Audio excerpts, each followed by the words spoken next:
Com extrema crueldade, a coroa espanhola e a Igreja Católica interpretaram a mensagem do Senhor e, sob o nome de Inquisição, conseguiram a unificação de todo o reino na fé cristã. A única religião oficial permitida e autorizada era o cristianismo. Com fúria e muito sofrimento, os povos hereges foram expulsos de seus lares.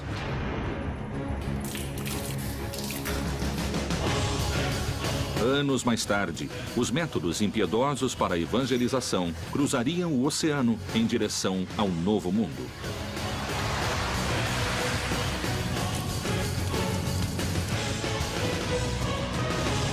Um manuscrito secreto, lacrado pela fé e a serviço de um só Deus, continha uma ordem. Todos os bispos da América deverão se empenhar em combater e eliminar a maligna influência que pretende se instalar nessas terras.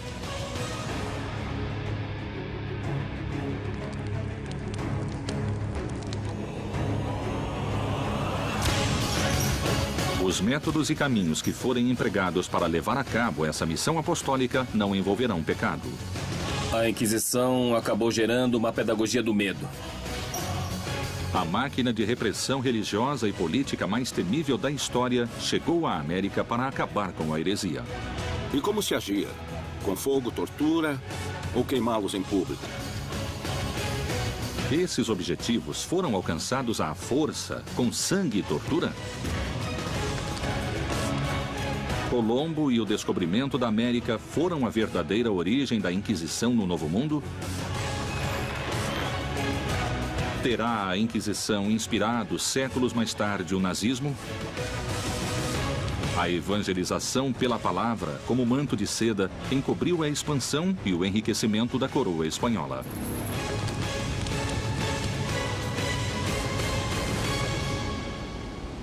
Inquisição na América Latina.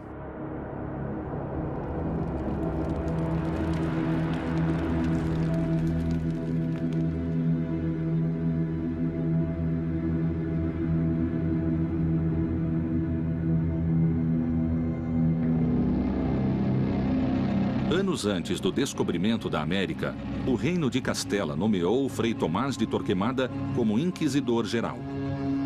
Ele foi, sem dúvida, o homem-chave da Inquisição espanhola.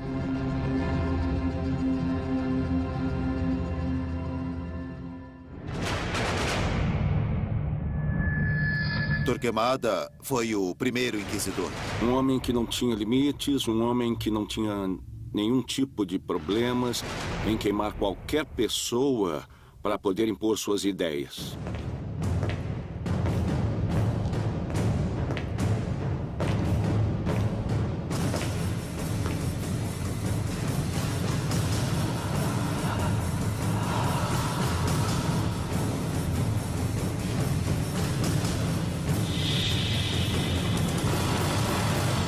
Torquemada, que era assessor dos reis, começou por dizer que nunca haveria unidade na Espanha, nem nos reinos, nem do povo.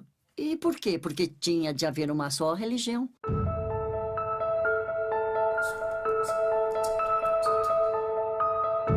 Era um homem temível e sua crueldade era bem conhecida em todos os reinos. Era conhecido como o Martelo dos Hereges, porque em alguns livros ou folhetos da época ele estava assim denominado. E ele era implacável com aqueles que cometessem heresias.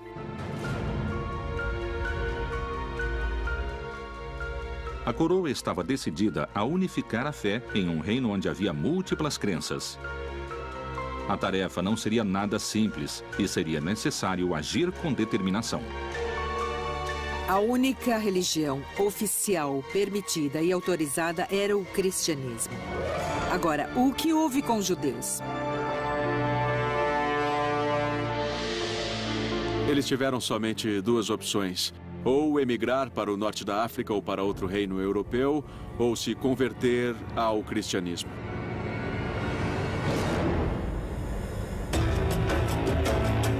Por mais de 1000 anos, muçulmanos e judeus tinham sido fiéis às suas religiões.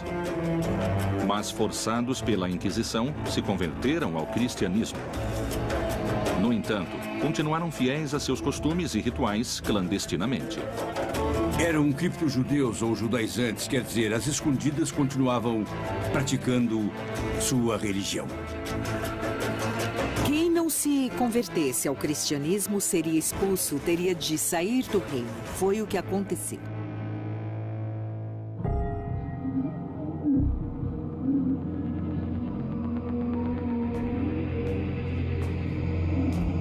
O terrível monge da Inquisição espanhola, através de sangue, tortura e morte, conseguiu a unificação da fé e a expulsão dos hereges. E a Inquisição passou a perder força por não ter inimigos declarados. Mas o Novo Mundo traria outras ameaças à religião católica.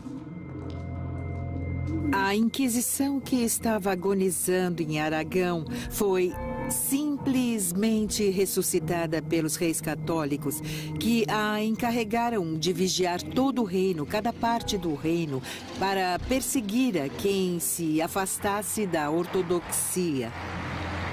A obsessão de Torquemada pelo cristianismo navegaria intermináveis milhas marítimas em direção do novo continente, que finalmente receberia a cruz.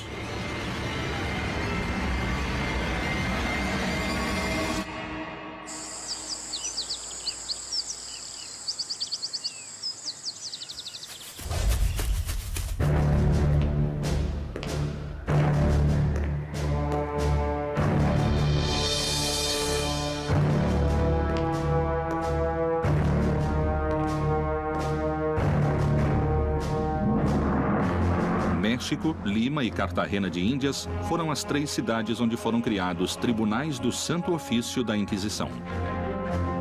As inquisições na América funcionaram de forma diferente, porque cada sociedade tinha ameaças diferentes.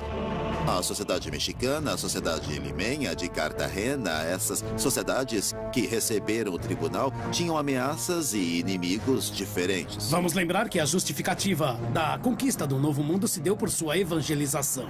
Então, as autoridades políticas costumavam colaborar com as autoridades eclesiásticas na repressão dos cultos andinos. As notícias provenientes da América falavam de uma terra próspera, abundante e selvagem.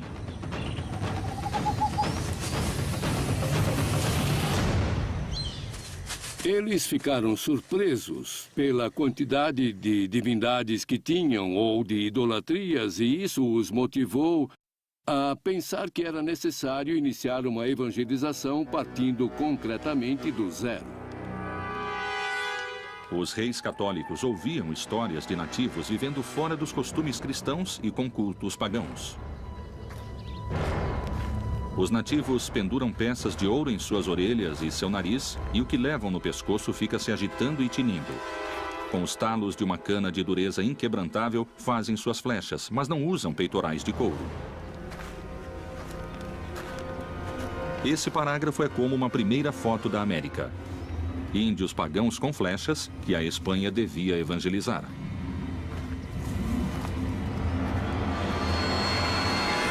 A existência do indígena vai suscitar inúmeros debates na cultura europeia.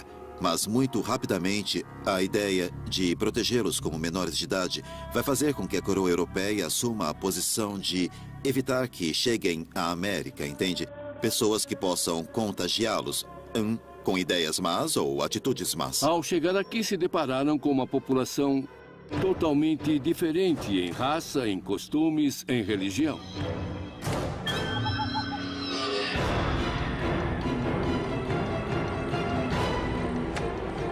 Quando encontravam rituais humanos com sacrifícios humanos, isso justificava de alguma forma a conquista do ponto de vista do cristianismo.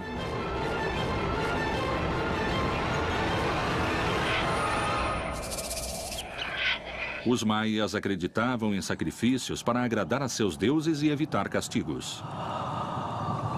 O ritual variava conforme a época do ano e era acompanhado de danças entre os maias. Como no México Antigo, sempre existiu a dança ligada ao culto e ao ritual religioso.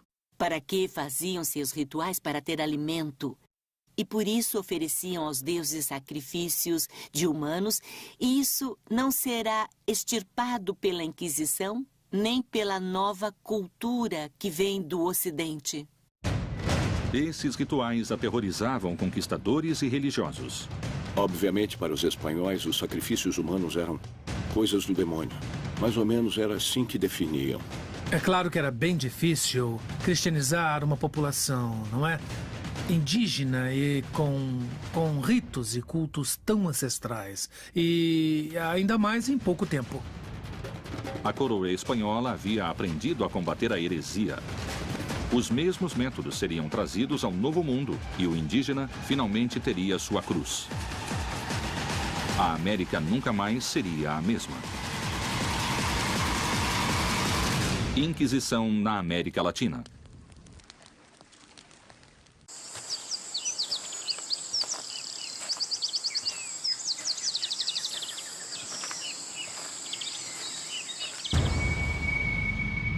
As notícias desse mundo pagão haviam chegado à Espanha e era necessário agir. Os religiosos deveriam inquirir a população indígena, investigar suas crenças e substituí-las. Foram 3 inquisições. A primeira era a monástica, a segunda a episcopal e a Inquisição do Santo Ofício, que começa em 1571 e termina em 1821 com a independência.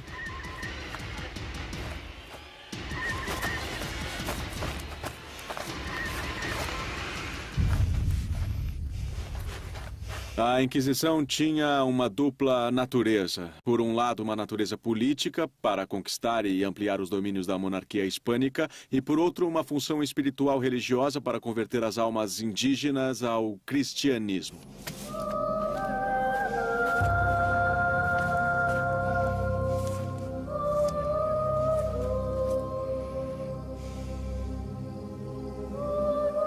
Começava a missão de purificar a alma do indígena, que, para a surpresa da Europa, habitava essas terras. A Inquisição Episcopal começou com o primeiro arcebispo do México, Frei Juan de Zumárraga, e aí podemos falar no que foi uma verdadeira Inquisição para índios. Ele chegou sem ser bispo. Seria nomeado posteriormente o bispo da cidade e, como bispo, ele teve de zelar para que tudo fosse feito com muito cuidado.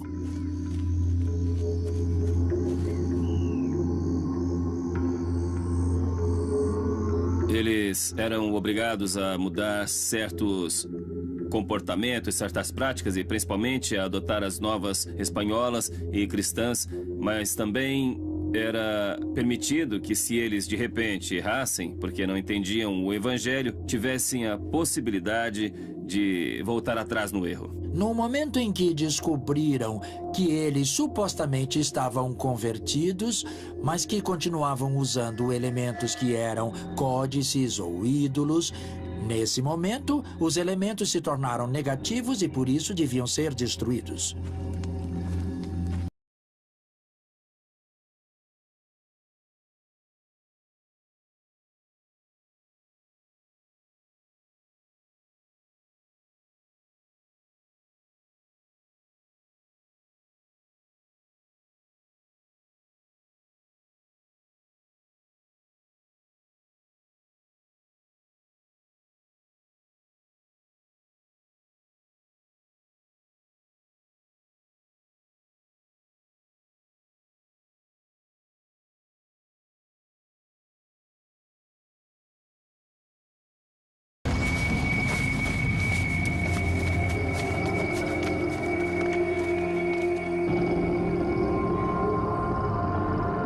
Sob o ponto de vista indígena, a conquista foi muito dramática, porque para os índios a conquista significou uma mudança radical em sua forma de vida, em sua forma de conceber o mundo, uma forma diferente de ver a realidade.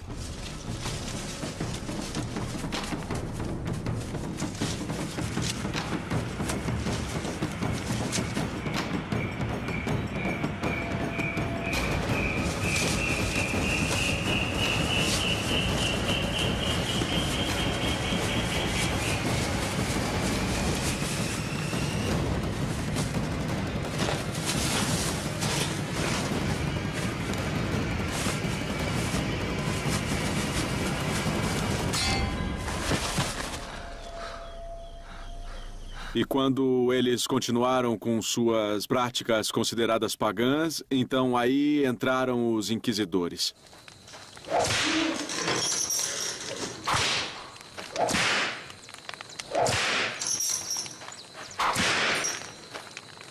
Devia-se destruir uma grande quantidade de coisas que naquele momento eram consideradas como inimigas da fé.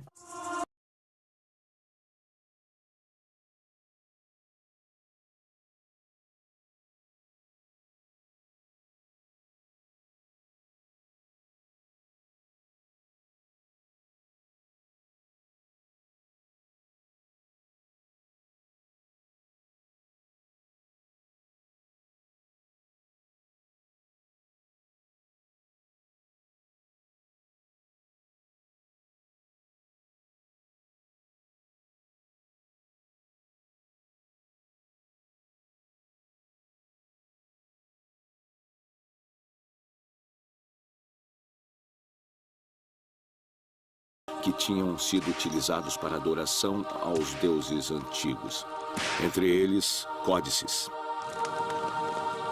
Os princípios da Inquisição na América foram caracterizados por uma extrema brutalidade para com o habitante primitivo da terra. Finalmente, a coroa espanhola havia conseguido seu objetivo e cravado uma cruz no coração da América.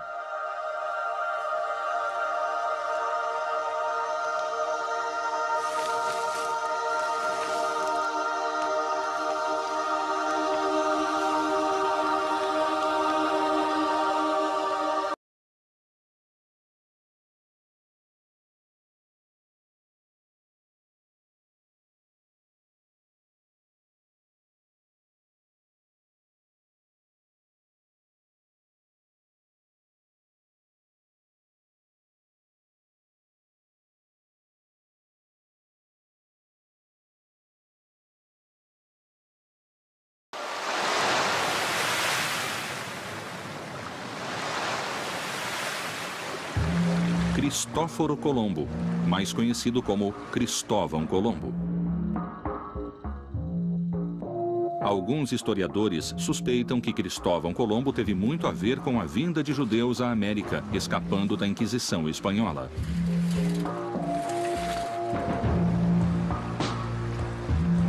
Colombo praticava secretamente o judaísmo? Muito se especula sobre a origem de Colombo, inclusive se ele seria um judeu ou um filho de criptojudeus, mas não. Hoje sabemos que de fato não era assim. Não só por ele, como por seu diário de navegação, onde ele faz um sem número de alusões e menções a Deus, a Virgem e a Trindade, buscando amparo na própria divindade para proteger sua empreitada. As origens de Colombo são muito questionadas. E, com certeza, os hispanistas mais cruéis negam qualquer possível origem judaica. Há muitas versões sobre quem foi Cristóvão Colombo. Entre os historiadores, cada um considera que ele nasceu em uma cidade, que ele era de pais diferentes. Pessoalmente, creio que Colombo era filho de criptojudeus. Os tribunais do Santo Ofício da Inquisição haviam avançado com força, aplicando todo o seu poder sobre os indígenas, sua cultura e sua religião. Mas um velho inimigo se instalava na América e ganhava forças: o judaísmo. Teria Cristóvão Colombo ajudado o povo judeu a escapar da Inquisição espanhola? No ano de 1492, já não tinha mais judeus na Espanha. Ou estavam convertidos ou tinham sido expulsos. Quer dizer que no momento em que Colombo empreende sua viagem, estava resolvida a questão dos judeus, foram embora ou se converteram. Em 3 de agosto de 1492, Cristóvão Colombo zarpou do porto de Palos. Toda a sua tripulação esperava já embarcada. O dia 10 de Ave caía no dia 2 de agosto, de acordo com o calendário judaico. Então, essa semana, como tradição, é de lamentações e não se pode empreender nada nem nenhuma viagem. Por isso, ele saiu dia 3 de agosto e não 31 de julho, que era a data estipulada para a expulsão dos judeus. quem ele levou, quantos levou também é uma longa história, porque nas 4 viagens que Colombo fez, sabemos que havia pelo menos 80 pessoas de origem judaica convertidas. Pensavam que, indo para a América, seriam menos perseguidos, porque a Inquisição não estava instalada. Aí, eles poderiam usufruir de maior liberdade. Estabeleceram-se em várias partes do território, clandestinamente, e de maneira oculta chegaram ao México e chegaram ao Peru. No fim, os convertidos ou judaizantes foram uma população que procurou refúgio na América. Apesar da luta dos tribunais da Inquisição para estabelecer o cristianismo na América, os judeus não tardaram a voltar a seus antigos rituais em segredo, como tinham feito na Espanha. Teria chegado o momento de reutilizar os terríveis aparelhos de tortura trazidos da Espanha?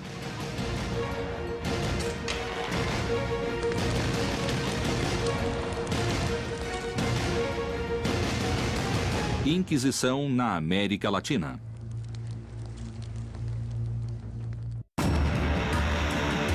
Expulsos da Espanha, os judeus aproveitaram as viagens de Colombo à América para procurar novas regiões onde se instalarem. A Inquisição havia conseguido avançar na evangelização do indígena, mas o judaísmo representava um perigo para os novos cristãos da América. Os inquisidores viam mesmo uma ameaça religiosa nos judeus ou simplesmente viram a oportunidade de condená-los para ficar com suas riquezas?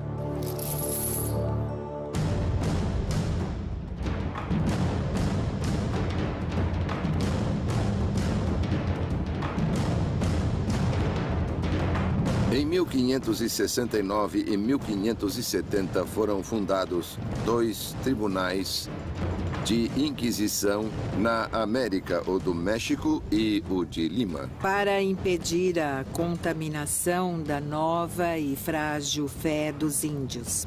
Para impedir que os índios, que ainda eram muito ignorantes e inocentes, pudessem ser contaminados por ideias e crenças heterodoxas. Neles foi depositada a confiança de preservar a população americana da influência nefasta, como se achava, da heresia judaica que havia tomado tanta importância no curso do século XVI. O judaizante era o judeu que, por razões de conveniência, se deixou batizar, mas que, no fundo, rendia culto à Torá e a todas as instituições judaicas. Para frear o inimigo judeu do catolicismo, a Inquisição exigia pureza de sangue católico. Na América, só se aceitará a cruz.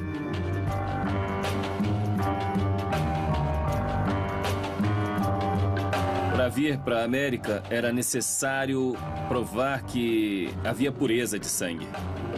No caso dos europeus que passassem para domínios espanhóis na América, era necessário ter autorização expressa. O certificado de limpeza de sangue era um documento que se pedia às pessoas para exercer certos cargos públicos ou mesmo para entrar nas melhores escolas ou universidades, onde a pessoa demonstrava que não tinha no sangue raízes judaicas nem muçulmanas. Então se faziam investigações genealógicas para provar que havia uma tradição de cristão puro. No entanto, muitos judeus tinham conseguido vir para a América e desenvolveram um grande poder econômico no Novo Mundo. O dinheiro dos hereges não tardaria a tentar a cobiça dos inquisidores. É certo que os funcionários espanhóis queriam muito vir como inquisidores a um desses tribunais, mas não ganhavam salário. Então, para manter a si e a sua família, deviam procurar trabalhar com quem tivesse patrimônio. E esses eram os judeus. Em 1590, por exemplo, temos o famosíssimo processo contra a família Carvajal. De origem judaica e vindo ao México como conquistador, Luís de Carvajal se tornou o poderoso governador de Monterrey.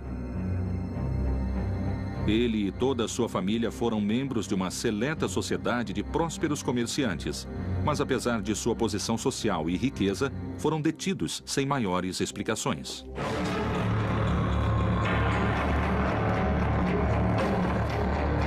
Luís de Carvajal, o Velho, governador de Nova Leão, foi implicado na medida em que era o patriarca, o chefe de uma família na qual a maioria dos membros era judaizante. Quando uma pessoa era detida, não sabia por que era detida. Era levada a uma cela onde era mantida por várias semanas.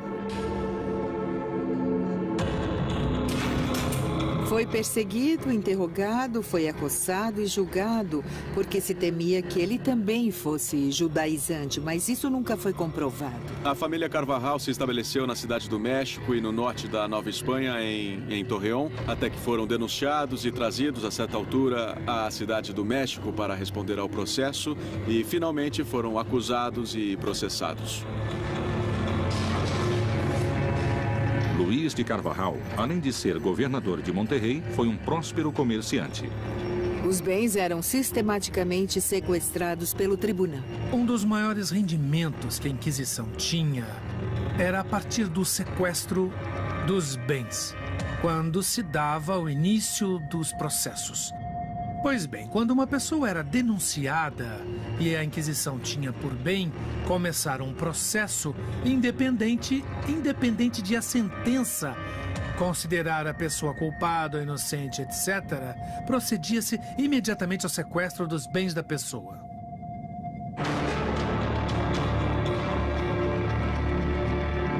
A Santa Inquisição havia se transformado em um ente arrecadador dos dois lados do oceano, mas especialmente na América.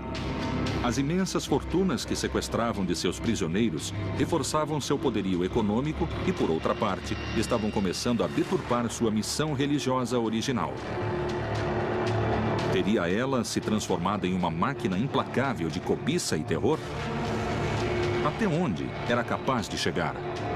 Um dos capítulos mais, digamos, truculentos das histórias da Inquisição é o relativo ao tormento. Quando o tribunal encontrava dúvidas nos testemunhos, a favor ou contra o processado ou nas declarações do próprio, ele era passado ou encaminhado ao tormento.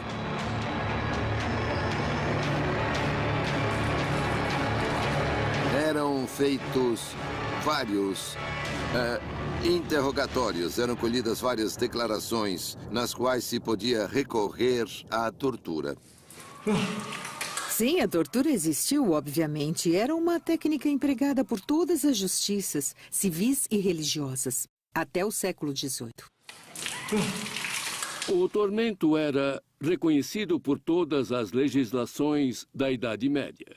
Quer dizer, quando se devia conseguir uma confissão, havia o procedimento de causar sofrimento que não produzisse a morte, nem o rompimento de ossos, por exemplo, nem derramamento de sangue. Naquele tempo, o temor era o caminho mais rápido para chegar à verdade. Mas a Santa Inquisição cuidava zelosamente da pureza de suas mãos. Os inquisidores sabiam que não podiam manchar as mãos com sangue humano, porque isso era um pecado, e não podiam pecar dando a morte a uma pessoa ou causar derramamento de sangue. Era o carrasco que torturava, um profissional da justiça civil. A Inquisição não tinha carrascos especiais, e ele era pago. Devia se pagar. O carrasco da justiça civil era um profissional, não um psicopata. Muitas vezes, se torturava com a intenção de obter a verdade. Era sob coação que uma pessoa tinha de declarar um delito pelo qual estava sendo julgado ou sentenciado durante a Inquisição. Muitas vezes, os artesãos da época produziam obras de arte macabra e competiam entre eles. Aquele que chegava a inventar algo realmente terrível era implicado, era acusado de ter feito algo tão macabro que só poderia ser com a ajuda da mão do diabo. E esse era torturado por sua própria criação. O tormento significava justamente a ideia de mortificar a carne para extrair a pureza. E para extrair a pureza, os tribunais do Santo Ofício da Inquisição utilizavam métodos engenhosos e certeiros. O chamado potro era o primeiro elemento a ser usado para infligir sofrimento. Era a primeira forma de levar a cabo a obtenção de uma confissão. A pessoa era obrigada a se deitar sobre um estrado de madeira e começava a ser esticada com sucessivas voltas de uma roda. As extremidades assim puxadas produziam, dessa forma, uma dor intensa. Uma volta, 2 voltas, nos braços e nas pernas. Não se podia ir além de 6 voltas. Era proibido. Devia-se parar. E muitas vezes, se o carrasco se excedesse e não tivesse cuidado no manejo da corda, podia cortar as articulações dos pulsos, dos pés ou da cintura e provocar lesões graves que podiam levar à morte da pessoa sofrendo o tormento. A aplicação do tormento a uma pessoa trazia consequências inesperadas a seus familiares. No passado, a cada tortura que se infligia às vítimas, os familiares teriam de pagar pelo serviço. É uma coisa incrível, não? Era a última chacota perpetrada contra os condenados. O governador Carvajal morreu em 1595 na prisão por causa das dolorosas torturas recebidas e o resto da família dele pouco depois na fogueira.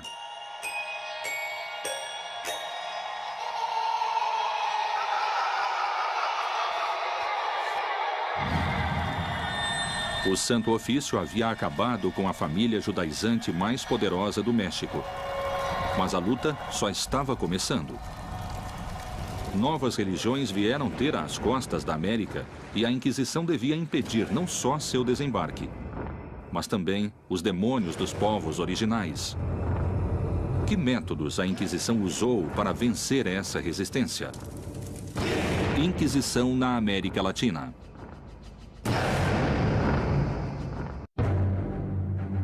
Enquanto no México a Inquisição se ocupava de impedir o judaísmo, outras religiões chegaram à costa do Peru pelo Oceano Pacífico. Em uma corrida contra o tempo, era necessário reforçar a presença da Inquisição em Lima para proteger a fé católica. Buscava a Inquisição afastar os inimigos da Espanha e suas religiões?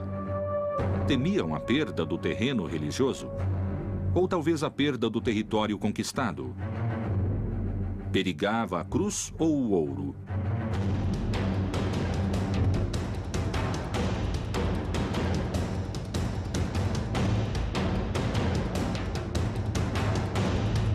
A Inquisição chegou a Lima em 1569, com o vice-rei Francisco de Toledo. A Espanha o nomeou vice-rei e, nessa mesma data, constituiu o Tribunal de Lima. Museu do Congresso e da Inquisição. Reforçou-se a ideia de reprimir qualquer tentativa de prática religiosa alternativa. Perseguiram qualquer tipo de atitude propensa a ser luterana ou calvinista, porque eram as religiões do inimigo. Lima foi um dos territórios mais afastados da Espanha. Ter um controle e segurança sobre esse território foi um dos feitos mais difíceis para a Espanha. Através do comércio chegavam muitos barcos de várias bandeiras, mas principalmente piratas e corsários, marinheiros ingleses e holandeses, com religiões muito diferentes do cristianismo. Na época, o protestantismo estava ligado à pirataria, que assolava os domínios espanhóis, tanto na América, quanto na costa do Pacífico e do Atlântico, e como também em, como se diz, mar aberto. E a Inquisição mostrou sua completa energia e disposição para impedir que ele entrasse em território americano. Claramente havia uma relação duríssima com a Inquisição nos castigos que eram dados a esses estrangeiros residentes. O Tribunal da Inquisição de Lima, consciente do perigo, decidiu agir e castigar duramente luteranos e protestantes. Conhecendo muito bem os mecanismos e como funcionava o Tribunal de Justiça, imediatamente renunciaram à sua fé e viraram católicos. Então, tecnicamente falando, a Inquisição não poderia sentenciar a penas capitais ou outras penas maiores pessoas que tinham se convertido à fé. O fogo sempre foi um fator importante em todas as religiões, desde que o homem é homem. O fogo é o que queima, que purifica, que faz o pecado desaparecer. No período que vai de 1570 a 1600, houve uma sequência de 46 processos dirigidos a estrangeiros. A grande maioria deles com acusações de luteranismo. O primeiro processado foi um francês chamado Matheus Salado. Salado é a forma castelhana do que devia ser Salade, mas o nome que aparece é Matheus Salado.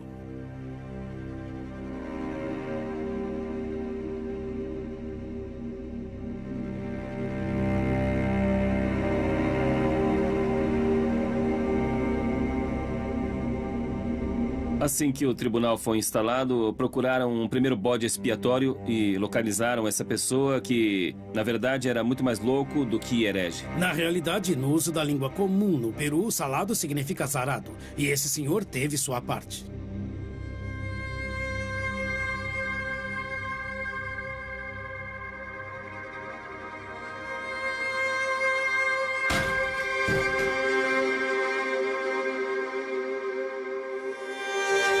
Era uma pessoa, um humilde marinheiro ou ex-marinheiro, com escassa formação em questões de teologia, e foi bastante fácil, não é? E poder culpá-lo de luteranismo. E efetivamente começaram a engendrar o suposto espírito de herege de Matheus Salado.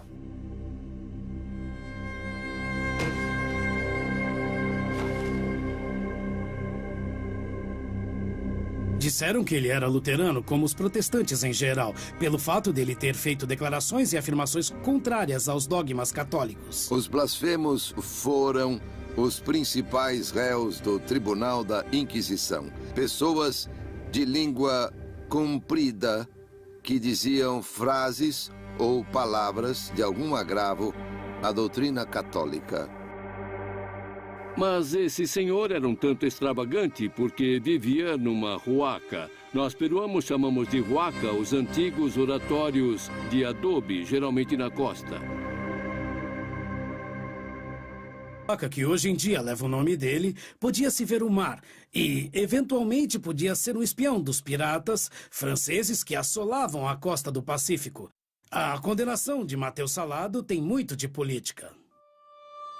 Política ou religiosa, a lenda de Matheus Salado foi a ferramenta necessária para atemorizar e represar a propagação de outras ideias perigosas para o reinado espanhol. De alguma maneira, se vê que o caso de Matheus Salado é um tema paradigmático para servir de exemplo à população sobre as pessoas que ousaram questionar a ordem estabelecida, a ordem do Estado e da Igreja nesse momento. Ele foi processado e convidado a se retratar, mas como de maneira nenhuma se retratou, foi enquadrado na acusação de perseverar na heresia e foi condenado à morte. Ele foi executado no primeiro auto de fé celebrado pela Inquisição de Lima em 1573.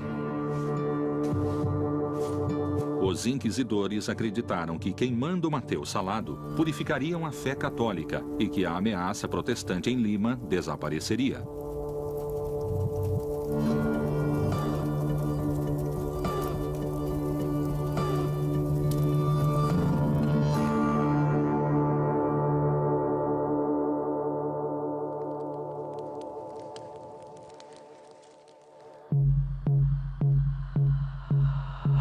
A Santa Inquisição havia agido com dureza no México sobre os indígenas e judeus, e em Lima sobre os protestantes.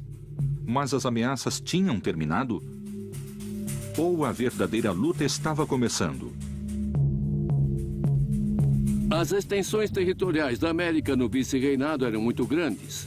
Então, os tribunais de Lima e do México não bastavam e foi necessário criar um terceiro âmbito. Resolveram criar um local entre os outros dois que abarcaria principalmente toda a zona do Caribe. Para tanto, a sede da Inquisição de Cartagena teria jurisdição sobre o Panamá, Cuba, Venezuela e outros países próximos.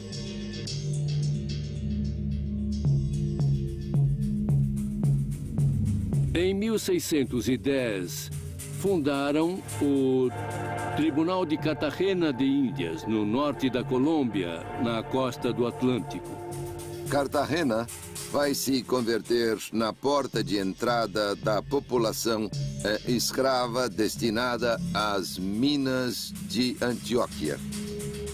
Cartagena era o principal porto negreiro da América, e aí o Santo Ofício tinha uma tarefa difícil. Escravos africanos, piratas e comerciantes europeus traziam crenças e costumes muito perigosos para o catolicismo. Cartagena, a partir do final do século XVI, vai se converter no principal mercado escravagista no Caribe continental. Já a população africana, de diversas origens, vinha de áreas entre o Senegal e Angola e era muito numerosa. A chegada do africano a Cartagena trouxe novas crenças e costumes que a Inquisição tentaria perseguir. Os espanhóis começaram a se dar conta de que alguns grupos de escravos negros se reuniam e levavam a cabo certo tipo de atividades que se chamaram sabás, que para a religião católica e para os brancos espanhóis eram ritos de bruxaria.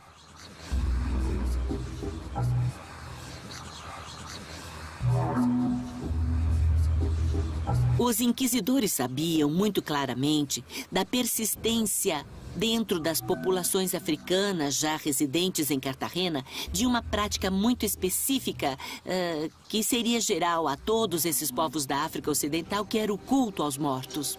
Mas muito depressa as influências africanas chegariam aos espanhóis residentes em Cartagena. As mulheres espanholas de Cartagena encontraram nas mulheres africanas serviços e rituais mágicos na arte do bem-querer. Então, a Inquisição aceitava esses novos conhecimentos ou os combateria com fogo e tortura? Paula de Aguiluz era uma mulher muito especial, muito singular. Ela foi comprada por Joan de Aguiluz. Joan de Aguiluz era uma figura muito interessante porque ele era o prefeito das minas de cobre na região de Santiago de Cuba, no oriente da ilha. Ela vai viver um processo particular de adoção de diferentes tradições mágicas e religiosas que vão fazer dela um personagem muito particular. Ela começou a realizar uma série de práticas de magia, a amorosa em particular, qualificadas como feitiçaria. Ela foi acusada de fazer feitiços e malefícios para que seu amo fosse condescendente e carinhoso para com ela, para lhe dar presentes e tratá-la bem. Mas o problema é que a esposa dele ficou enciumada com essas preferências e afetos dele pela escrava. E ela, com outros vizinhos, seriam os primeiros a acusá-la de práticas de bruxaria. Inclusive, os inquisidores acreditavam em seus poderes, acreditavam em sua capacidade de cura, acreditavam nos poderes que ela havia acumulado e em seus conhecimentos para curar. De alguma maneira, ela se tornou médica, podemos dizer, de cabeceira do bispo da Catedral de Cartagena. Sua popularidade e sua influência foram tais em Cartagena que os inquisidores a interrogaram sem detê-la, independente de suas respostas. Ela conseguiu deixar o Santo Ofício com medo. Os inquisidores perguntaram: você tem alguma ligação com o demônio para fazer essas coisas que faz? E ela disse: não conheço esse diabo que estão me falando, nunca tratei com ele. Mas se vocês têm tanto medo dele, e se esse personagem é inimigo de vocês, inquisidores, eu vou querer ser amiga dele porque me interessa muito ser amiga do inimigo de meus inimigos. A chegada dos tribunais de Inquisição na América e seu empenho religioso foi um marco divisório na fé de indígenas e espanhóis.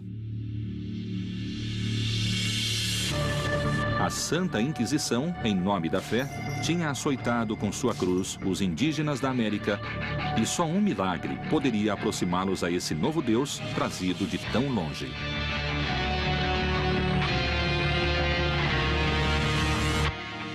Inquisição na América Latina.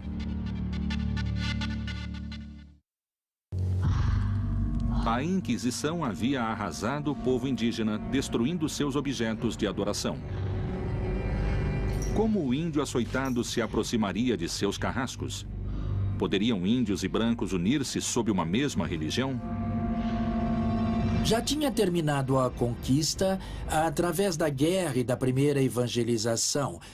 No entanto, muitos indígenas se convertiam, talvez sem muito convencimento, até que em 1531, uma expressão de Deus em forma maternal mudou tudo. O sucesso histórico da evangelização do México tem como protagonistas a velha Espanha, a jovem América, o bispo inquisidor Frei Juan de Zumárraga e um índio chamado Juan Diego. Frei Juan de Zumárraga e Juan Diego vieram na mesma época. De fato, coube ao Frei Juan de Zumárraga acalmar um pouco a luta e também acalmar as adversidades, o descontentamento dos índios e, por outra parte, a ambição dos espanhóis. Juan Diego, um humilde indígena convertido ao cristianismo, seria testemunha de um feito sobrenatural. Juan Diego tomou o caminho da cidade do México e teve de passar pelo lado oeste do Cerro Tepeyac. De repente, em uma área abandonada, ele ouviu uma voz feminina falar com ele junto com um canto de pássaros e com um bom curioso, subiu ao alto da montanha e aí ele viu uma mulher e falou com ela com todo respeito em língua indígena. A curiosidade de Juan Diego o teria levado ao Cerro Tepeyac, onde os astecas haviam construído um santuário. É certo que naquele lugar, anos antes, havia construído um oratório à deusa Tonantzin, a mãezinha, como a chamavam os índios, mas era só isso. Depois de muitos anos, a mãezinha dos indígenas, essa jovem mulher, teria reaparecido. Seria a visão da antiga deusa do Cerro Tepeyac uma feliz coincidência para ajudar a evangelização dos astecas? Por outra parte, a aparência com que ela se apresenta era de Tecuatlaxupi, que significa a mãe de Deus por quem se vive. Os espanhóis, ao ouvirem língua nahuatl, Tecuatlaxupi, procuraram algo parecido foneticamente e usaram a palavra Guadalupe, que era uma população de perto de Cáceres, na Espanha. Fica a ideia de que a Virgem de Guadalupe poderia ser a mãe protetora dos indígenas, a quem se pode pedir favores e que intercede por eles ante o novo Deus, para que aos poucos o aceitem como único Deus. Os astecas chamavam sua deusa feminina de Tonantzin, que significa Nossa Mãe. Os conquistadores retomaram esse nome porque lhes pareceu conveniente aos propósitos da fé católica, em cuja doutrina Maria é a mãe de toda a criação. Há deuses que são semelhantes ou a quem se dá o poder de fazer atividades iguais, e foi acontecendo uma combinação de rituais e de ritos para que, dessa maneira, surgisse uma convivência e uma aceitação da religião cristã por parte dos indígenas. Os astecas tinham várias deusas da terra e todas elas eram consideradas como a mãe do povo. Uma das deusas mais influentes era Coatlicue, a deusa que dava a vida e a morte, que era a guia do povo mexica. Os deuses eram representados de maneira antropomórfica, ou seja, eles continham elementos humanos e elementos animalescos e elementos próprios. Os espanhóis deram outro sentido à figura de Guadalupe, utilizando em sua vestimenta símbolos da dualidade da religião asteca. Coatlicue dava vida, mas também atirava. As duas faces da mãe dos mexicas foram representadas no vestido da Virgem de Guadalupe. O vermelho e o sol, que significam a vida, e o azul do manto e a lua, que assinalam a morte. Então toda essa simbiose se reflete no caráter dos deuses. Foi um processo longo, pelo qual até hoje podemos ver, mesmo pelo rosto das pessoas, a presença do indígena, de seus ritos e de suas formas de crença e cosmovisão. Tanto a Virgem Maria como Coatlicue tinham ficado grávidas de maneira milagrosa. As duas haviam parido o salvador de seu povo e, principalmente, as duas eram as protetoras de seus devotos. Após a aceitação por parte dos astecas dessa aparição, nasceu o culto à Virgem de Guadalupe, identidade do México e da América Latina.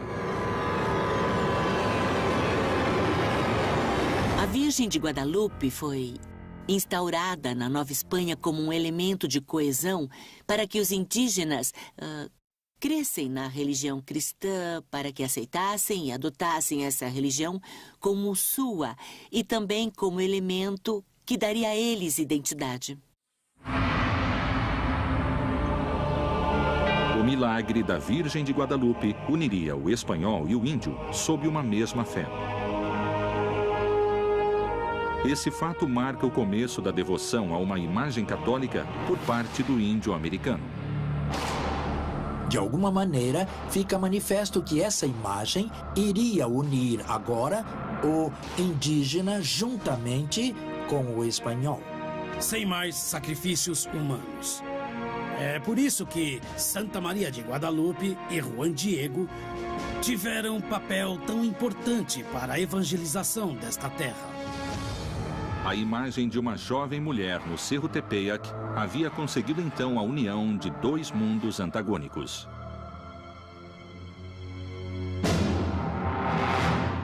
Foi a deusa Tonantzin para Juan Diego e seu povo, ou a Virgem de Guadalupe para Frei Juan de Zumárraga e os espanhóis?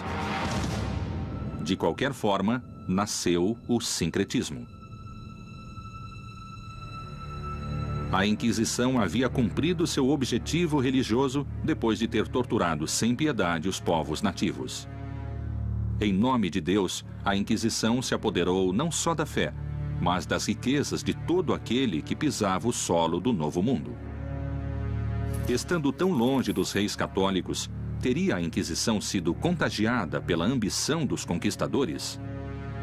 Os conquistadores acharam grandes riquezas no território latino-americano. Boa parte do que motivou a exploração interior do território foram os mitos como o de Eldorado e a busca de grandes riquezas que iam achando pela frente. A Inquisição não é tema de fácil explicação, porque foi uma instituição surgida em outro mundo, na Europa, há muitos séculos, com objetivos religiosos e de imposição de uma religião dominante e também com motivos políticos, interesses sociais, de expansão de territórios. Enfim, era uma instituição complexa. Qual era a verdadeira missão do Santo Ofício na América? Proteger e expandir a religião? Ou, em hábitos de monge, cuidar dos interesses econômicos? Se a crise na Espanha fazia a expansão da coroa perigar, era necessário orar por ele? Ou, ao contrário, confiscar bens que permitissem prolongar seu poder? Em muitos casos, a perseguição religiosa, no que correspondeu ao vice-reino do Peru, significou também um ato de colonização, um ato de expropriação de territórios. muitos desses territórios pré-hispânicos eram, principalmente os mais ricos, eram propriedade dos templos. Anos depois, na década de 1590, veio ao Peru um visitador chamado Ruiz del Prado. Não é? Periodicamente havia visitas da Corte Suprema e Superior de Madrid a tribunais provinciais e houve uma visita a Lima e uma revisão dos processos. Chamavam-se visitas da idolatria e iam pelas regiões da Serra, que eram os Andes, procurando ou fazendo com que se delatassem os oratórios e objetos que eram matéria de culto. Graças à procura incansável de rituais e objetos pagãos, os espanhóis encontrariam o demônio vestido de ouro. A extirpação de idolatrias era uma instituição muito dependente dos bispos. E então, por conta disso, os bispos nomeavam sacerdotes como visitadores de idolatrias e iam recebendo as denúncias para posteriormente ditar sentenças. Quando os espanhóis chegaram e viram sacrifícios humanos, viram o uso que faziam do ouro e as coisas que faziam com o ouro e os rituais que os índios praticavam, eles começaram a achar que isso era uma coisa do demônio. Os inquisidores se espantaram com a utilização do ouro e da prata que os incas faziam para criar ídolos demoníacos. Como no México, alguns peritos sustentam que em Lima encontraram o próprio diabo nos ídolos religiosos. Particularmente a figura do jaguar é uma figura antropomorfizada, que tem elementos humanos e tem elementos animais. Então esses personagens, eles tinham grandes caninos e uma cara realmente bastante diabólica aos olhos dos espanhóis. Os incas tinham grande habilidade no trabalho do ouro e da prata e chegaram a um grau de perfeição admirado no mundo todo. Tinham domínio da metalurgia, eles tinham um domínio bastante especializado que obviamente cativou os espanhóis. Os ídolos religiosos feitos de ouro e prata dariam sua bênção à economia da coroa espanhola. Dentro de seu processo de cristianização, eles permitiam-se tomar ou recolher todos esses objetos e fundi-los e convertê-los em riqueza, ou o que era riqueza para os espanhóis. Isso foi depois objeto do primeiro saque que se deu em Cusco. Em Cusco se usou muito ouro e prata para máscaras cerimoniais ou para objetos do templo de Coricancha, que foi justamente o principal templo de Cusco. Os testemunhos espanhóis recolhidos nas crônicas, eles nos falam sobre o que era um templo finamente decorado em ouro, em prata, não? Nos falam de um disco feito em ouro. O sol, obviamente, cumpria o papel principal e a própria palavra Coricancha, que significa templo dourado, se ligaria a isso. Pelo que se diz desde então, esse templo teria tido suas paredes interiores recobertas por placas de ouro. É bem possível que fosse revestido de ouro, que houvesse peças e objetos litúrgicos de ouro. É bem possível. Não há uma precisão exata de como o templo era por causa do saque que começou a ser feito nos primeiros anos da conquista. Os tribunais do Santo Ofício da Inquisição haviam chegado a estas terras em uma missão religiosa e espiritual. Pôde o crescimento comercial de Cartagena ter desviado o novo Tribunal da Inquisição de sua luta contra a heresia? O peso do ouro conseguiu derrubar a filosofia de Torquemada? Teria sido a Inquisição finalmente derrotada? Inquisição na América Latina. Se no começo os tribunais do Santo Ofício da Inquisição quiseram proteger a pureza da fé, teria o crescimento comercial de Cartagena obrigado os inquisidores a reforçar sua luta contra a heresia? E os ricos comerciantes judeus conseguiram impor sua religião e desalojar a Inquisição? De fato, sabemos como funcionava uma sinagoga, podemos chamar assim, basicamente na casa de um comerciante português, onde a comunidade judaica convertida se reunia para fazer celebrações. Era tão grande o poder que esses comerciantes tinham que impediu muitas vezes que os inquisidores pudessem agir contra eles. O tribunal permitia a presença de judeus portugueses convertidos que tinham suas casas comerciais em Cartagena. Apesar de serem hereges e terem suas práticas contra a fé, ao mesmo tempo eram os comerciantes que traziam a mão de obra escrava para explorar o ouro, no caso específico do contexto colombiano. Dada a enorme riqueza obtida pela crescente indústria do ouro e pela mão de obra africana trazida pelos comerciantes judeus, teriam os judaizantes tentado subornar os inquisidores para comerciar livremente em Cartagena? Ao contrário, os inquisidores elaboraram estratégias de sedução, de aliança, de proximidade com os judaizantes para receber deles benefícios, favores e dinheiro dados a eles por baixo do pano para parar suas investigações, para passar informações que podiam preveni-los quando o tribunal ia agir contra eles. Nesse momento, os inquisidores de Cartagena foram muito prudentes em não julgar os grandes comerciantes negreiros, fossem eles judeus ou judaizantes, como eram chamados, fossem eles protestantes, porque eram eles que traziam mão de obra para a exploração do ouro. O comércio e as riquezas em Cartagena cresceram notavelmente com a ajuda dos inquisidores. Bem longe dali, na cidade de Lima, os judeus se tornaram rapidamente mais ricos e poderosos. E na mesma escala, cresciam as práticas judaizantes e a oposição a eles. Eles se tornaram um setor poderoso e influente na sociedade colonial, que gerou muita rivalidade com comerciantes de origem sevilhana e também com líderes da igreja dentro da educação superior. O problema com a população judia é que era uma população de mesmo nível social, que era às vezes economicamente mais poderosa. Então aconteciam enormes conflitos e era preciso agir. E como se agia? Com fogo, tortura ou queimá-los em público. Os comerciantes judeus eram praticamente os donos do comércio em Lima, ao mesmo tempo em que a economia na Espanha ficava cada vez mais fraca. Os judeus tinham poder no âmbito comercial antes de serem expulsos da Espanha. A Espanha estava vivendo uma crise econômica e reduziu os recursos para os trabalhos do tribunal.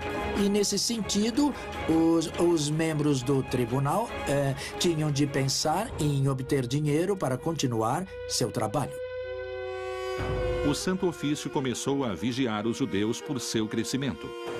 A Inquisição havia detectado um plano secreto. Em Lima, no ano de 1635, houve um processo que se chamou a Grande Cumplicidade. A Grande Cumplicidade foi um processo descoberto pela Igreja Católica, no qual um grupo de portugueses de origem judaica propunha justamente a independência do país, apoiando-se na frota holandesa. E certamente uma conspiração da comunidade judaica para apoderar-se do comércio do vice-reinado do Peru teria consequências políticas nefastas para a Espanha. Do ponto de vista do domínio do vice-reino, com certeza. Para frustrar os planos da Grande Cumplicidade, cerca de 300 pessoas foram detidas e interrogadas pelo Tribunal da Inquisição. Teria acabado a ameaça para o Santo Ofício de Lima? E a Inquisição teria apenas interesse religioso em deter os judaizantes dessa cumplicidade? Ou terá existido uma motivação econômica? Podemos dizer que a Inquisição também tinha outros interesses. E esses interesses, obviamente, eram monetários. Contra comerciantes judeus que tinham patrimônio, foram feitos todo tipo de confisco do capital, do dinheiro, das mercadorias que eles possuíam. Ou seja, foram retidas suas principais fontes de recursos. Mas chegou a haver tal quantidade de processados e detidos que tiveram de aumentar o número de celas da Inquisição. Tiveram de multiplicar, alugar casas vizinhas para poder deter todos os processados e todos os suspeitos de delito de ser judaizante.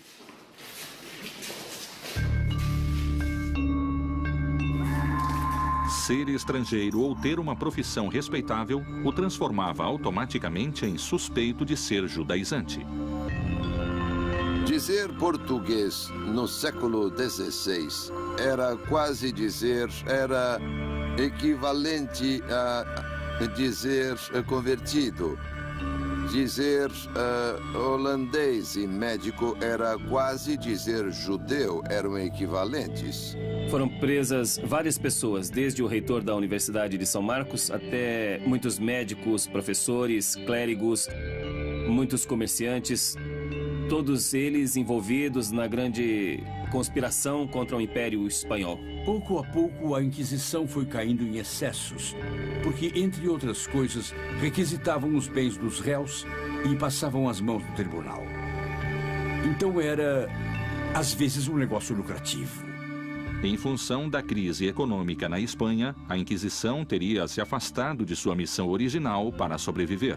Há crônicas que notam que as ruas dos mercadores eram todas de judeus e, então, outros mercadores de Lima se sentiam bem ofuscados. Essa parece ser uma das razões mais fortes que obrigaram o tribunal a processar com dureza esse grupo de pessoas. Haviam pessoas que tinham bens em quantidade decente, digamos assim, e que a Inquisição processou.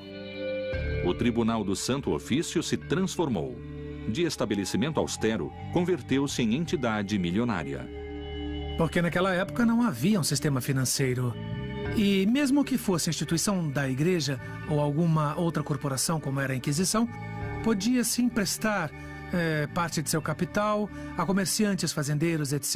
E isso acontecia com toda certeza. A igreja se aproveitou da situação para perseguir de maneira indiscriminada todo aquele que fosse português de origem convertida, ou também chamado cristão novo, para, por um lado, reprimir esse fim, mas também para expropriar os seus bens.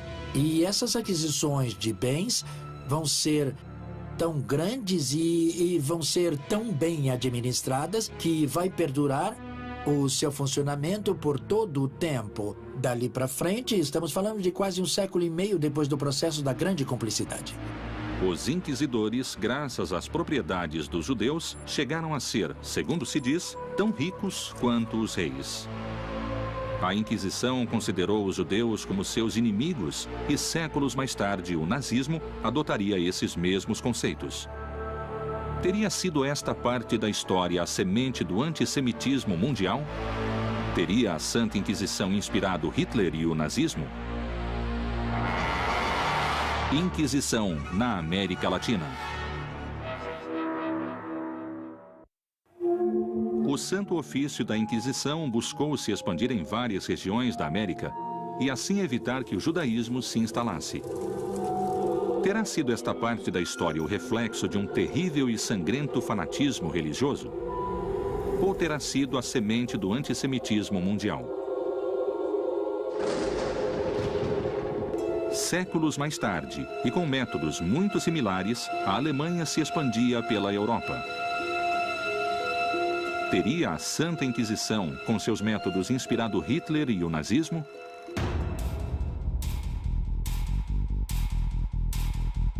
Os judeus representaram um inimigo tanto para a fé católica quanto para a economia da monarquia. Não só foi um perigo pela introdução e pela difusão da religião hebraica, como também pelo poder econômico que concentrava. 500 anos mais tarde, Hitler retomou essas ideias e todo o nazismo, porque não podemos pensar em Hitler sozinho. Nunca houve um senhor que convenceu os demais a fazerem as coisas. Sempre há uma cabeça. Ao longo da história, começam a aparecer notáveis coincidências entre o nazismo e a Inquisição. O nazismo perseguiu os judeus e outros dissidentes por sua raça. Ou seja, a Espanha queria um povo de sangue puro, castiço e cristão puro.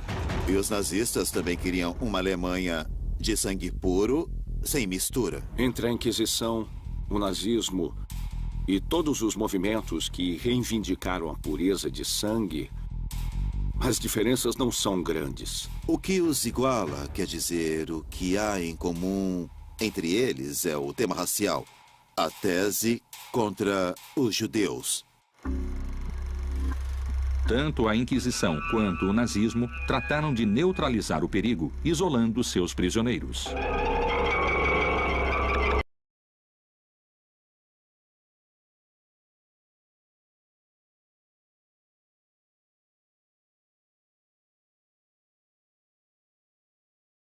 De idolatria, ou de serem pessoas importantes das idolatrias. Aí os padres jesuítas administravam esse colégio e se encarregavam de um trabalho exaustivo com eles. Era praticamente um centro de reclusão. Na pobreza, na miséria das celas dos tribunais da Inquisição, muitos enlouqueceram e acabaram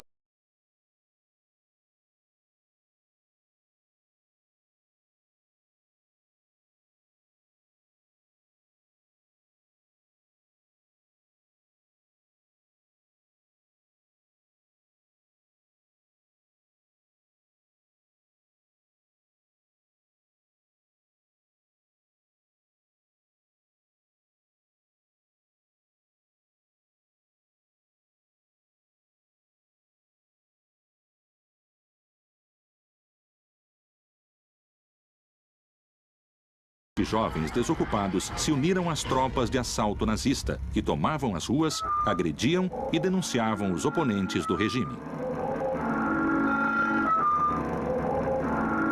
A Inquisição gerou uma pedagogia do medo em todo o mundo hispano-americano. E a delação foi uma dessas armas. Tanto a Santa Inquisição como o nazismo sabiam que o medo lhes traria uma importante quantidade de colaboradores. Durante a época do vice-reino, a Inquisição se serviu de um sistema que se chamou os Familiares do Santo Ofício. Era um sistema muito organizado e muito formal, onde indivíduos de vários grupos sociais apoiavam a Inquisição e traziam declarações, testemunhos ou gravavam acusações. E não era só isso, mas também diziam que para salvar a sua alma, qualquer pessoa devia ir à Inquisição e delatar a si mesma. E mais, todos os inquisidores, todos os comissários, todos os familiares teriam uma recompensa espiritual. Colaborar com a Inquisição garantia recompensas tanto no céu quanto na terra. Se fossem familiares ou tivessem qualquer cargo na Inquisição, não iriam ao purgatório nem ao inferno, mas diretamente para o céu. O benefício dos familiares era que, quando alguém fosse processado, esses senhores se converteriam em donos de todos os bens dos processados. Esse familiar teria direito entre 5% e 25% dos bens daquela pessoa que era considerada culpada. Vamos imaginar a possibilidade de ficar com metade do que o outro tem simplesmente por ir anonimamente e contar a alguém uma coisa que supostamente viu por uma janela no escuro. Era um belo negócio.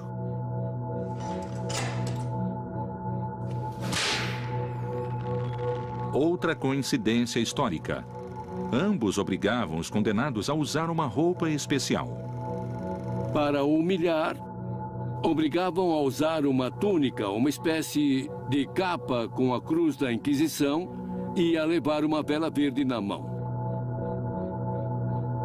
Os nazistas vestiam os prisioneiros com roupa de listras, como vemos em tantas fotos ou imagens dos campos quando os abriram. Entre o nazismo e a Inquisição, a diferença é muito sutil. Há séculos de distância, com certeza, e formas de operar diferentes, mas é igual. As coincidências nos métodos, nos conceitos antissemitas e na expansão do poder fazem pensar que os nazistas poderiam ter sido influenciados pela Santa Inquisição para alcançar seus objetivos.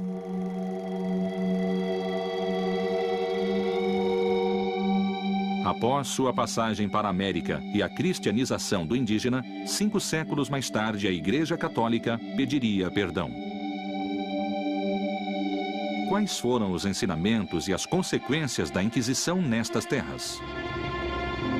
A Inquisição, com certeza, conta em sua história com grandes injustiças e excessos. É impossível negar. Nos últimos anos, João Paulo II emitiu uma mensagem na qual pedia perdão pelos famosos chamados pecados da Igreja, entre os quais incluía as perseguições pela Inquisição.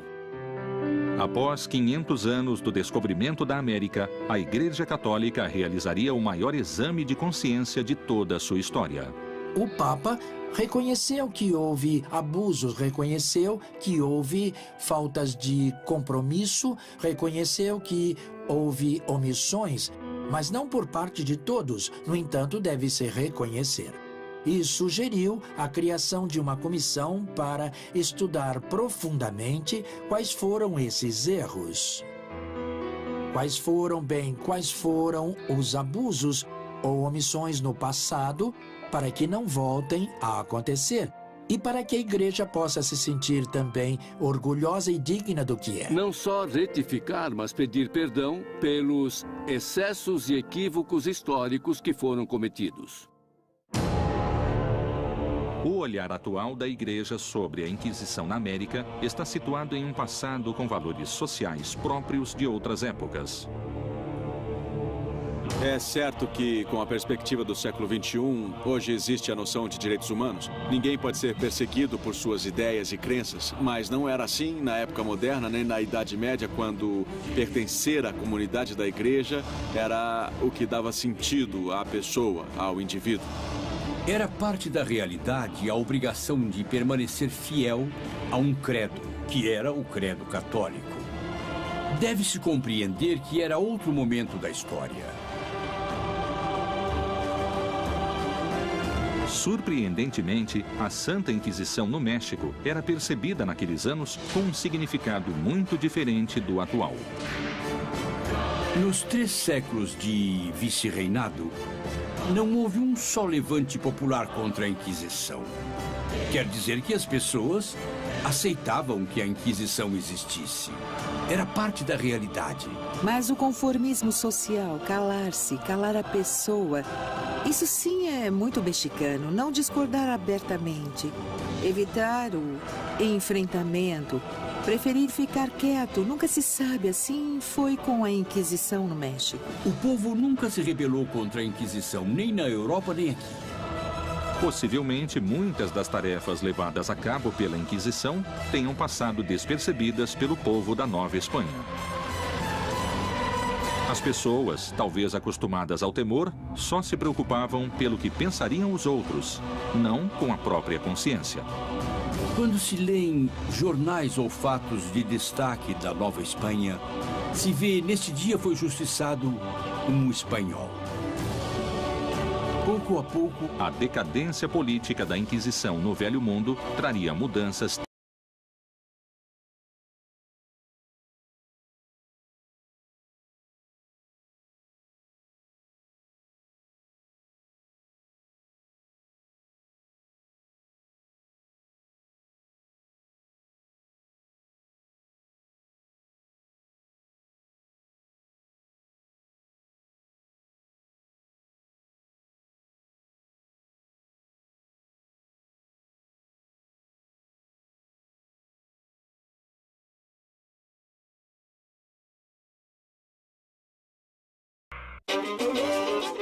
Depois de 300 anos, o poder da Inquisição e o domínio da Espanha estavam desgastados na América.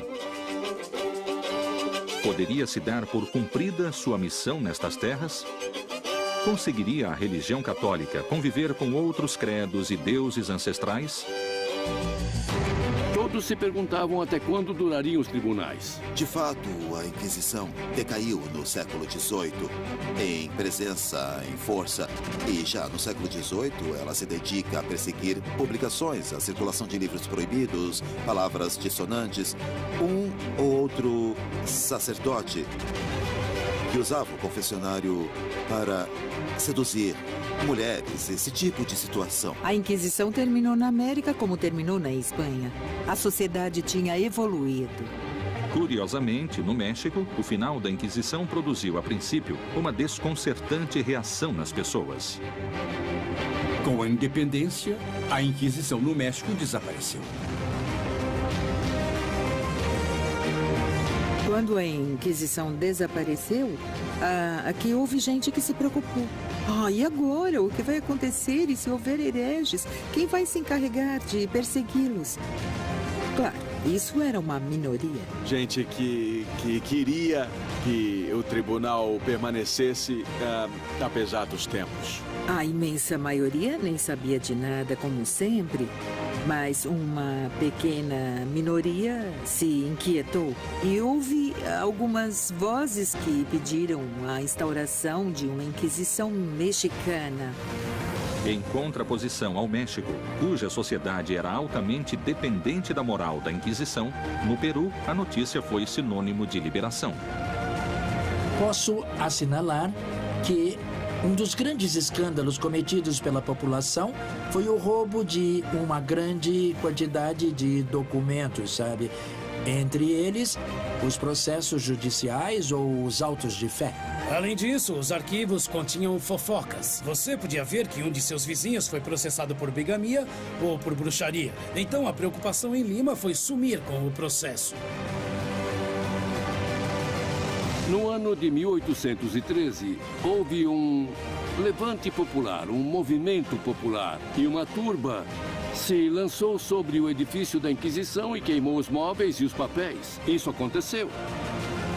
Anos antes, em Cartagena, a queda do Santo Ofício tinha coincidido com a independência da Espanha e se viveu o mesmo sentimento de liberação. Com o grito de independência em Cartagena, a Inquisição cessou suas atividades. Já não fazia sentido.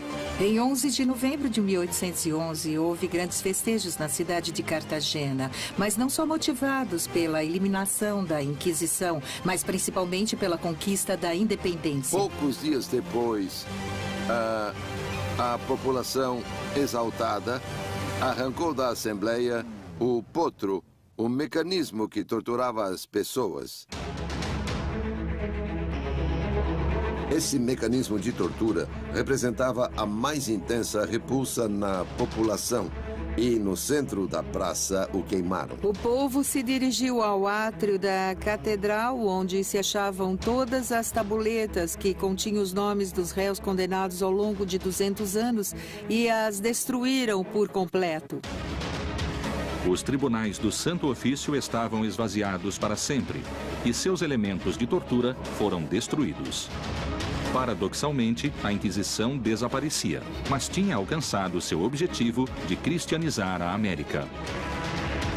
A Inquisição foi talvez a única instituição do vice-reino que cumpriu seus objetivos, que era manter a pureza cristã na América. A aceitação da fé católica foi global em toda a América Hispânica, isso podemos afirmar.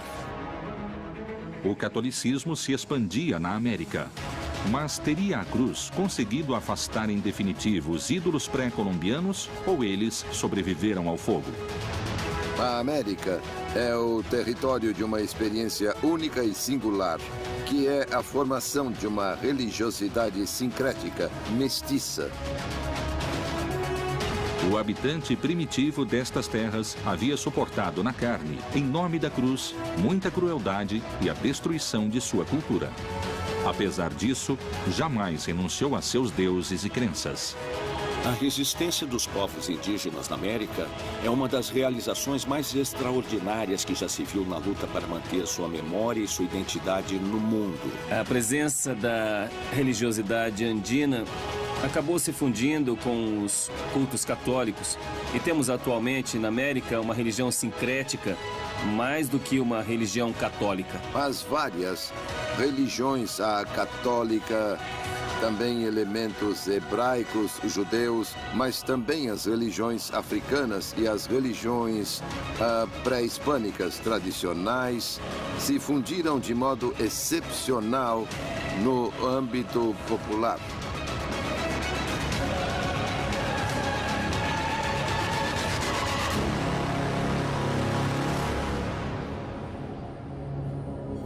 Vamos pensar que foram 400 anos nos quais essas populações mantiveram sua memória e sua identidade e continuam a mantê-las.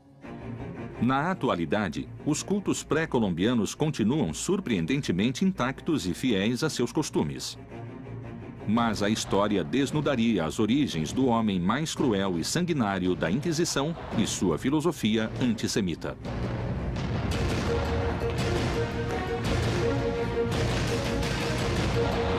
Torquemada foi o primeiro inquisidor. Sua origem era de uma família judia convertida há muitos anos. Frei Tomás de Torquemada, o martelo dos hereges, se encarregou de queimar os escritos e todo o que revelasse sua origem judaica, até os pertencentes à sua avó, uma judia convertida. Torquemada considerava sua ascendência hebraica uma mancha que o envergonhava. Seu repúdio a tudo o que não fosse católico não acabaria em seu túmulo e seria transmitido a estas terras.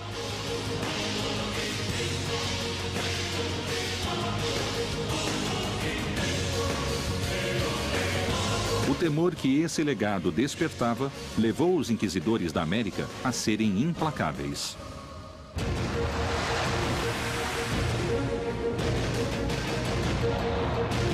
Os povos originários da América foram testemunhas da chegada do homem branco e sua cruz.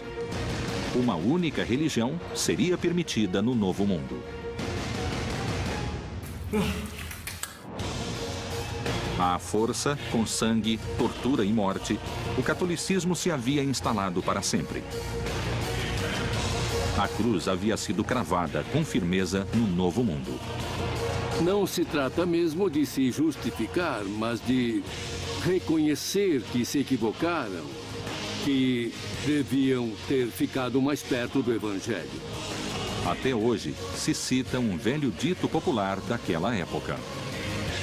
Ninguém escapa do tribunal da Inquisição. Até morto, ele o castigará.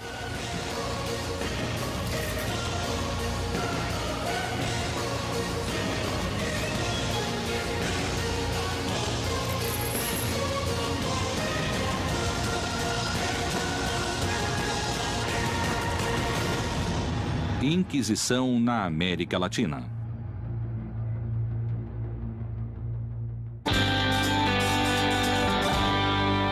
De protegê-los como menores de idade, vai fazer com que a coroa europeia assuma a posição de evitar que cheguem à América, entende? Pessoas que possam contagiá-los, com ideias más ou atitudes más. Ao chegar aqui, se depararam com uma população totalmente diferente em raça, em costumes, em religião.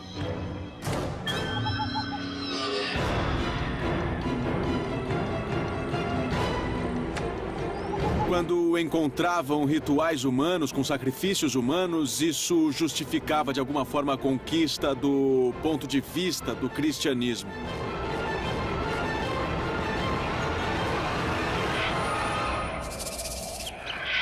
Os maias acreditavam em sacrifícios para agradar a seus deuses e evitar castigos. O ritual variava conforme a época do ano e era acompanhado de danças entre os maias. Como no México Antigo, sempre existiu a dança ligada ao culto e ao ritual religioso.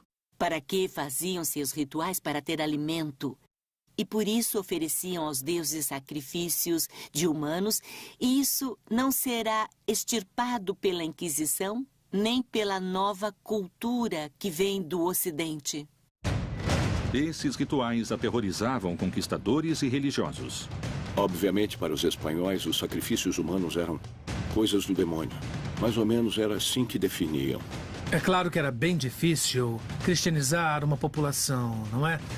Indígena e com ritos e cultos tão ancestrais. E ainda mais em pouco tempo.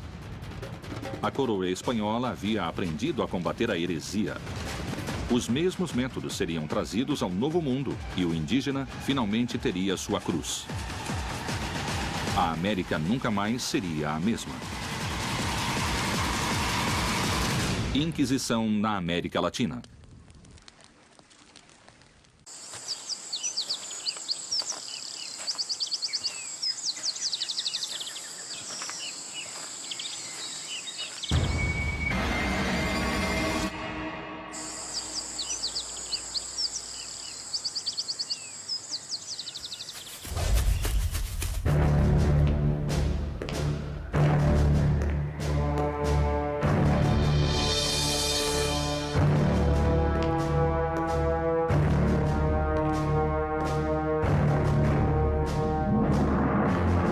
México, Lima e Cartagena de Índias foram as 3 cidades onde foram criados tribunais do Santo Ofício da Inquisição.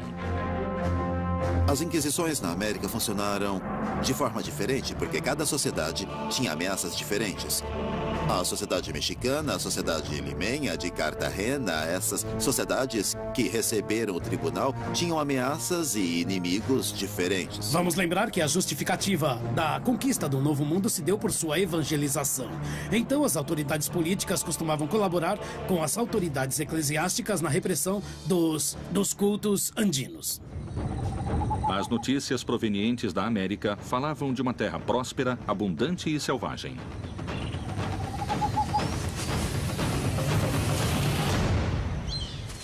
Eles ficaram surpresos pela quantidade de divindades que tinham ou de idolatrias, e isso os motivou a pensar que era necessário iniciar uma evangelização partindo concretamente do zero. Os reis católicos ouviam histórias de nativos vivendo fora dos costumes cristãos e com cultos pagãos. Os nativos penduram peças de ouro em suas orelhas e seu nariz, e o que levam no pescoço fica se agitando e tinindo. Com os talos de uma cana de dureza inquebrantável, fazem suas flechas, mas não usam peitorais de couro.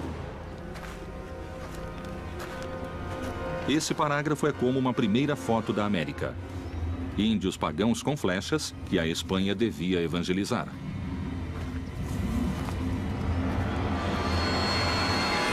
A existência do indígena vai suscitar inúmeros debates na cultura europeia, mas muito rapidamente a ideia... A coroa estava decidida a unificar a fé em um reino onde havia múltiplas crenças.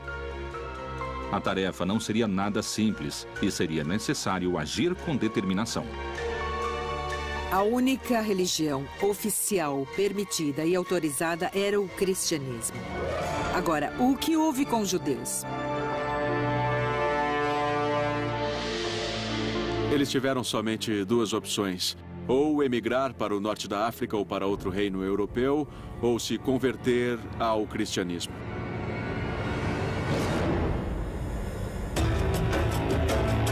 Por mais de 1000 anos, muçulmanos e judeus tinham sido fiéis às suas religiões. Mas, forçados pela Inquisição, se converteram ao cristianismo. No entanto, continuaram fiéis a seus costumes e rituais clandestinamente. Eram cripto-judeus ou judaizantes, quer dizer, as escondidas continuavam praticando sua religião. Quem não se convertesse ao cristianismo seria expulso, teria de sair do reino. Foi o que aconteceu.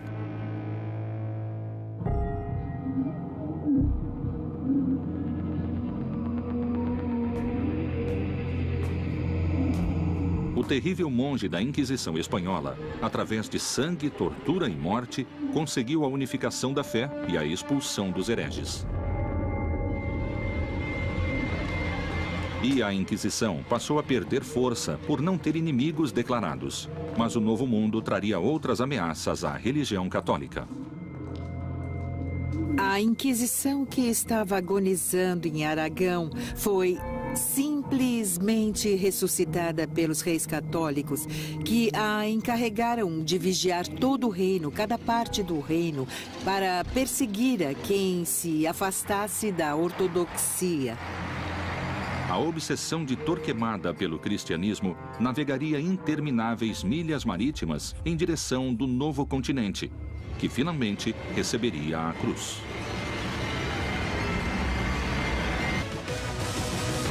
A evangelização pela palavra, como manto de seda, encobriu a expansão e o enriquecimento da coroa espanhola.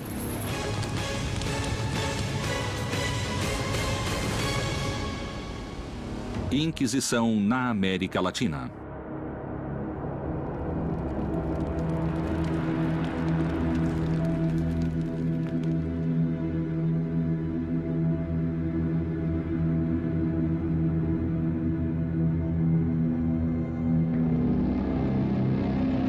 Anos antes do descobrimento da América, o Reino de Castela nomeou Frei Tomás de Torquemada como inquisidor geral.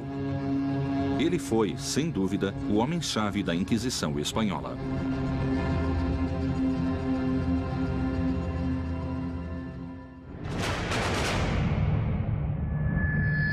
Torquemada foi o primeiro inquisidor. Um homem que não tinha limites, um homem que não tinha nenhum tipo de problemas em queimar qualquer pessoa para poder impor suas ideias.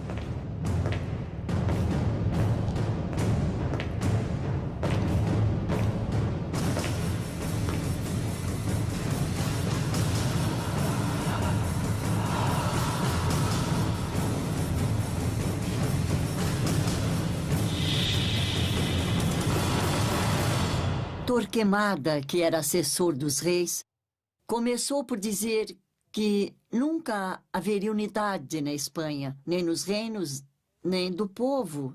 E por quê? Porque tinha de haver uma só religião.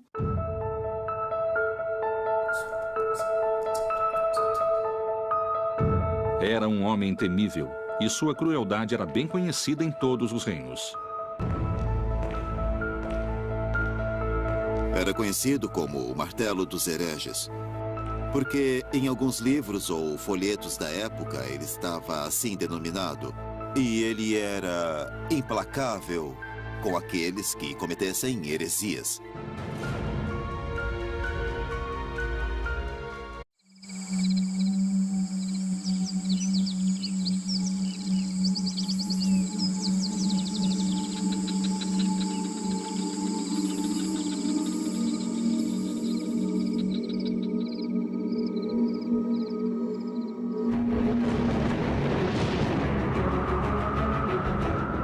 Com extrema crueldade, a coroa espanhola e a Igreja Católica interpretaram a mensagem do Senhor e, sob o nome de Inquisição, conseguiram a unificação de todo o reino na fé cristã. A única religião oficial permitida e autorizada era o cristianismo. Com fúria e muito sofrimento, os povos hereges foram expulsos de seus lares.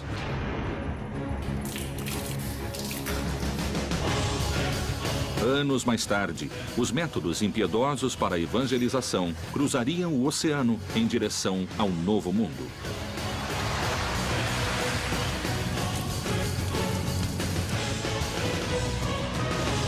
Um manuscrito secreto, lacrado pela fé e a serviço de um só Deus, continha uma ordem.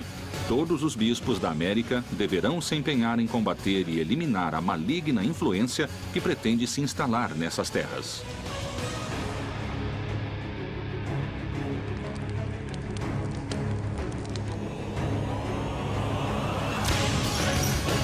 Os métodos e caminhos que forem empregados para levar a cabo essa missão apostólica não envolverão pecado.